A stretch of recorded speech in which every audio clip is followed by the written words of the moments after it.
দুপুরবেলায় গোপালকে পুজো দিতে এসে এই ছোট্ট ঠাকুর মশাই কি মনে মনে কোনো মতলব আছেন? চলো দেখে নি।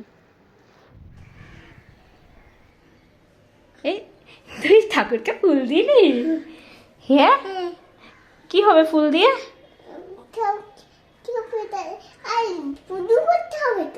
ও পুজো করতে হবে। আর কি দিয়ে পুজো করি আমরা? রং তুমি ধূপকাঠি নিয়ে কি করবে? আগুন দাও, এখানে তো আগুন দিয়ে দাও। আগুন দিয়ে কি হবে? বল বল করতে কাকে কাকে? বল বল বল বল বল বল বল বল বল বল বল বল বল বল বল বল বল বল। কি বলছিস? নকুলদানা খাবো। নকুলদানা কোথায় পাবি?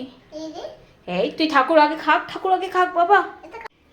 তুই ঠাকুরের নকুলদানাটা নিয়ে নিলি কেন রে? ঠাকুর খেয়েছে? দেখো কেমন পালাচ্ছে।